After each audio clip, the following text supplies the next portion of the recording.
Welcome to FLASHBACK, a podcast by the Okaloosa County Public Information Office. Get ready to dust the nostalgia off your sleeve as we talk with Okaloosa citizens who share with us how things used to be. I'm your host, Nick Tomachek. It's time to step into your imaginary DeLorean, tap your flux capacitor, and flash back. Hello and welcome to another episode of Flashback. If you're over 30 years old or thereabouts, you could probably remember a time when if you were old enough as a kid, your parents would drop you off at a park, the beach, the mall, or an arcade for hours at a time, sans parents, and shout, "Don't talk to strangers," then promptly wave from the driver's side of the station wagon and speed off to do errands. Ah, the good old days.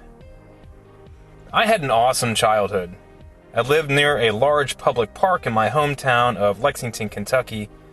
I would leave for the day in the morning, hopping from one friend's house to another, and we would always end up roaming around the 170 plus acres of ball fields, tennis courts, getting into as much trouble as we could without getting caught. We usually got caught. Usually. Today's episode is about a time and place like that here in Okaloosa County. It was most widely known as Boggan, or Pleasure Island Water Park on Okaloosa Island. And by the looks of the photos from the late 1970s and 80s, this place was hopping. Not only was the water park bustling, that whole area on Okaloosa Island was oozing with energy and excitement. In fact, all of Okaloosa Island looked completely different than it does now. There was another water park nearby, the Boggan. There was some eateries, a daiquiri bar, mini golf course named Magic Carpet Golf Course, and a roller coaster. There was also a par 3 golf course where present-day Veterans Park and the Women's Veterans Memorial is currently located. But being an outsider, Kentucky-raised, and now a Florida migrant, I can't easily tell the Boggan story and do it justice purely by looking at old photos. I had to find actual Bogganists who lived it and were present to experience the aqua joy that seems to have created a lot of memories for folks that live here in Okaloosa County and the Destin-Fort Walton Beach area. So looking on social media, I saw an incredible amount of interaction about Boggan on the Facebook group Fort Walton Beach What We Did. The purveyor of that group is Gareth Stearns. You may recall he helped us on a previous Flashback episode where we discovered the history of the racetrack that used to be located off of Racetrack Road. Well, it turns out that the intense nostalgia for Boggan is shared by Gareth, and in fact, he was a lifeguard at that water park for 2 summers in his younger days. I met him at his office where he works at a local dealership to ask him what it was like when Boggan was open. So I'm here with Gareth Stearns once again, the founder of Fort Walton Beach What We Did Facebook history group of all things local. And today, an Uber specialist on today's subject, the Boggan. It's funny. What is Boggan? Good morning. This is take number 2. That's why there's a little bit of a chuckle there. It's funny. You said, what is the Boggan? We're going to be talking about Boggan today. It's not the Boggan. It's just Boggan. And he's not the first one to make that mistake. Boggan is just it's borrowing on the word toboggan. It's alpine tobogganing or bobsledding. The Boggan was an water park that existed from 1977 through 2004 on Okaloosa Island. It was very distinguishable, especially coming over the Brooks Bridge. You would look over, as you were coming onto Okaloosa Island, you could kind of see it off to your left in varying stages of completeness, whether it was in its 3 slides life or its 5 or 7 slides life. And I remember experiencing it as a child, being lucky enough to have his parents take him and experience it alongside the locals in the summers. And I also got a chance to experience it for 2 summers as my first ever IRS knowing about job. I was a lifeguard. I got paid $3.35 an hour, which was less than minimum wage at the time. Minimum wage was $4.25 at the time, but they got away with the lower pay because was a seasonal job with some sort of legal loophole, but I don't know. I didn't care at the time. I also didn't get paid overtime. I was working 50 to 60 hours a week for $3.35 an hour, and not even having enough time left over in the day to spend my $120 paycheck. You didn't have a tip jar at the top of the slide as you were shoving people down? No, I never even thought about that. Didn't have an iPhone or anything to keep me company. It was just, a boy in his teenage dreams and his eyeballs looking at a lot of interesting things. Back in those days, the safety protocols weren't as stringent as they certainly became later on in his life, so people could ride doubles. In fact, some of the old advertisements that I've come across in brochures, people are riding on their knees, and you can see people in the background behind them that obviously didn't wait any amount of time to go before the lifeguard said it was okay to go. So I personally remember doing some pretty dumb things as a teenager and as an employee at the Water Boggan. It was actually known as Pleasure Island Water Park at the time. Water Boggan was not exclusive to Okaloosa Island. It was actually a franchise. The Okaloosa Island was probably the 8th or 9th to arrive in the summer of 1977. The original opened up in the summer of 1976 in Myrtle Beach. A North Carolinian named Dwight Myers had this idea to build a big dirt mound and carve chutes into it and line them with fiberglass and concrete and create a water slide out of it. And it was opened in 1976 in Myrtle Beach. It was $2 to ride for as many times as you could make it in 30 minutes, which is a pretty cool little pricing system. And some of the earlier franchises outside of Myrtle Beach also adopted that same pricing system. One in Louisville, Fort Lauderdale. They really started sprouting up all around. I'm seeing newspaper advertisements all through the spring of 1977, and the Okaloosa Island location opened up in June 1977 as Water Boggan. And it was known as Water Boggan through 1983. Then it became known as Water World. Up until about 1988, that's when it adopted the Pleasure Island Water Park moniker, which it kept through about 2004 when it finally was closed. I actually worked there from 1994 through 1995, both of those summers. Well, today on Okaloosa Island at that site, it's an RV campground. So it's very flat. But back in the day, it was a big, big dirt mound.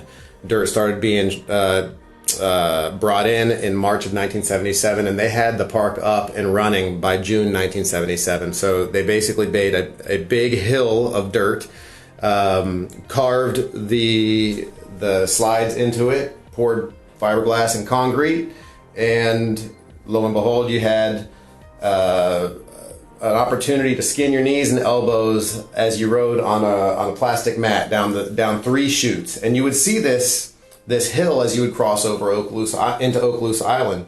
And as the park grew over different years, it added different levels to that hill. So there were 2 additional slides at a second level that was added onto the hill around 1986, and then 2 higher up slides that had a 90-degree drop, one of them, around the early 1990s. So those were 2 ridiculously fun rides to do ridiculously stupid teenager tricks on certain days when it was rain or at the end of closing.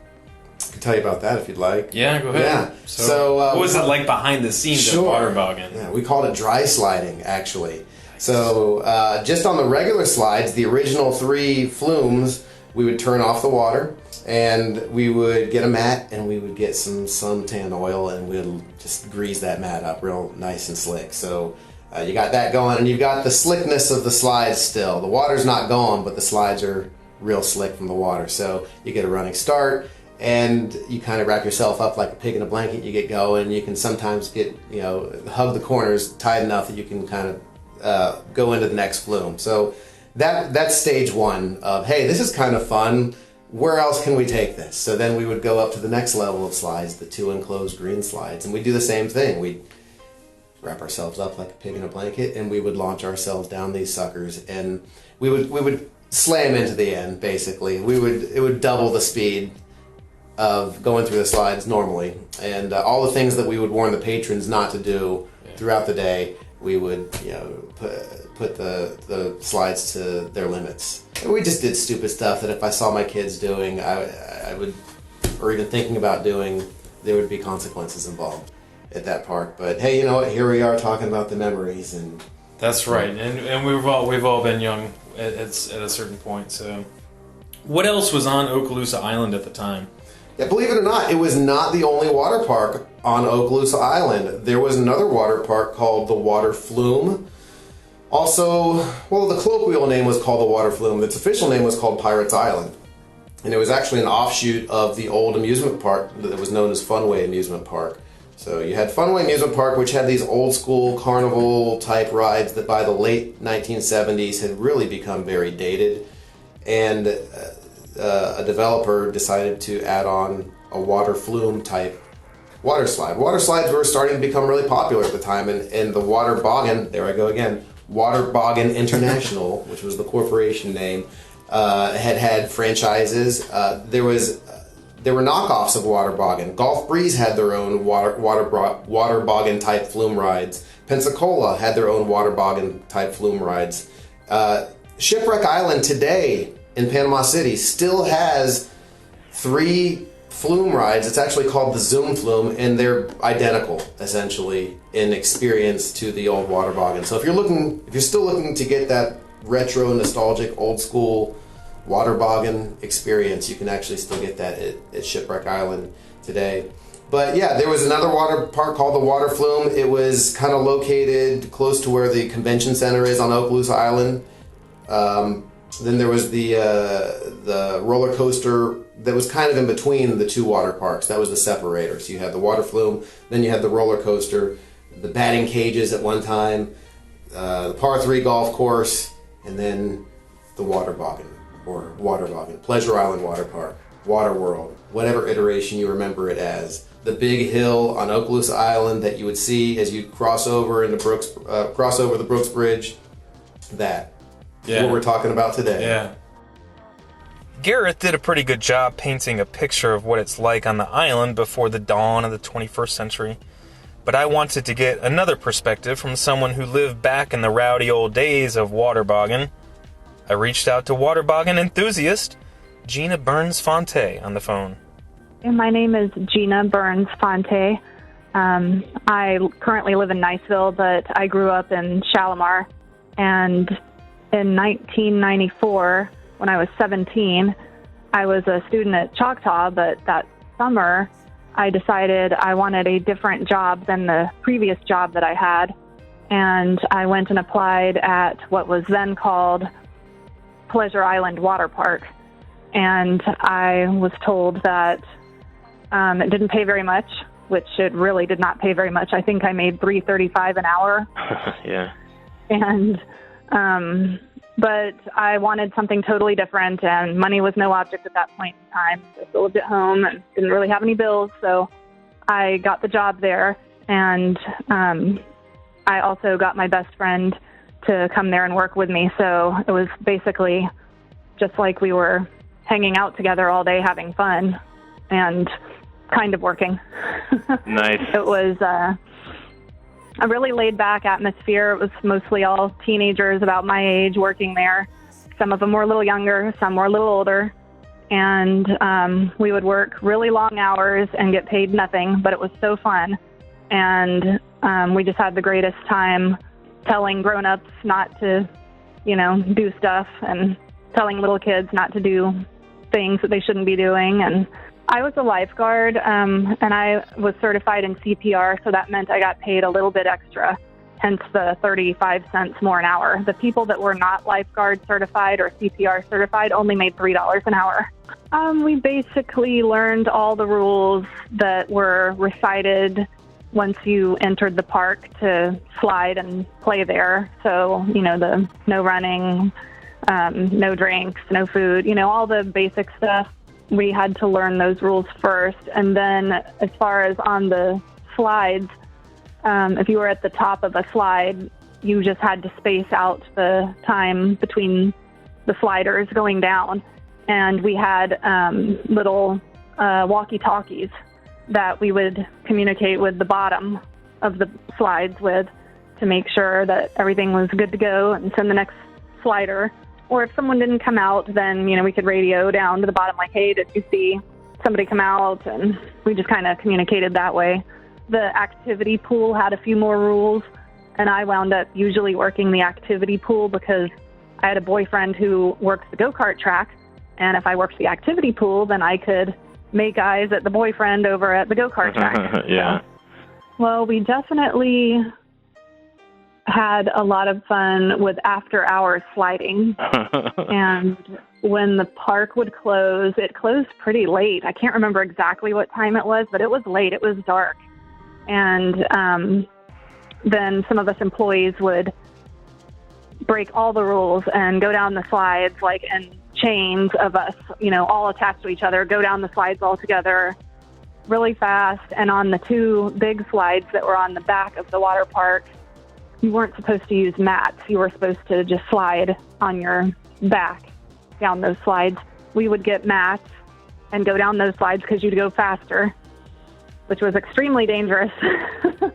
But none of us got hurt, and we would do things like that. And I'm pretty sure we were not supposed to be doing that, but it was a lot of fun. And as far as other shenanigans, when I worked the activity pool, I would get my best friend who also worked at the park to work with me over there, and we would laugh at some of the grown-ups who had really hairy backs. And we would have a little disposable camera, and sometimes we would just take pictures of the hairiest backed people we could find, and then we had a little photo album of all these hairy Get out of town. people. No, I think I still have some of the pictures saved somewhere, but we had a little collection of hairiest backed people that would come to the activity pool. But I remember on Thursday, it was Rocky Bayou Christian School Day, and their summer camp would come every Thursday. And there was some favorites that we would get of some of those kids that we would play with over there and have a good camaraderie with some of those kids that would come every Thursday. And it was a lot of fun. Well, it pretty much consumed that whole summer because my best friend worked there, I worked there, and then I wound up dating a go-kart guy who worked there. So everything revolved around relationships and friendships that evolved and manifested that summer of '94 there. And it was really kind of sad, whenever the summer ended and it was time to go back to school, and we all kind of, went our separate ways, and the relationship with the boy from the go-kart track didn't last, obviously. And, but it was the best summer. It was, of all my summers as a teenager, that was by far the best summer. Just working there, making no money, and just having the best time ever. We were so tan and just carefree, and it was a lot of fun getting to, blow the whistle at people that we decided were breaking the rules. And, other people might break the rules, but if they were nice to us, we might not blow the whistle at them so much. I really miss seeing those two big slides that were on the back of the Pleasure Island water park at that time. Whenever I would go over the Shalimar Bridge, I could look over to Okaloosa Island and I could see those two big slides. And once they tore down the park, of course, they got rid of those slides, and it's just kind of sad to see that little piece of my youth disappear. And all the memories I had there, of course, I still have my silly photo albums with hairy-backed men in it, and some of the kids that I worked with, like Gareth and some others, and, we're still friends. And it was just a lot of innocence and a lot of good fun that I'm glad happened. And I miss that part of Okaloosa Island being there. The island has certainly gone through a business development evolution. There was some vacant, unused property for a period of time after Water Boggan days, but we've seen it rebound in the past 10 years with the RV park that is always full, Wild Willie's Adventure Park next door, the boardwalk, more restaurants, the Women Veterans Memorial and adjacent Heron Rookery. The Gulfarium is building a new dolphin exhibit as we speak, and plans for a new Brooks Bridge, Santa Rosa Boulevard improvements, and the Bridge-to-Bridge bike path project will only lead to smarter business development that entertains, feeds our bellies, while simultaneously preserving Northwest Florida's natural beauty. And that's something I think we can all get behind. This episode of Flashback was written by me and produced by April Sarver, our Public Information Officer. Music was by Jason Shaw on Audionautics.com. Special thanks to the keeper of local nostalgia, Garrett Stearns. You can view photos of the water boggan and other photos of days gone by joining the Facebook group Fort Walton Beach What We Did.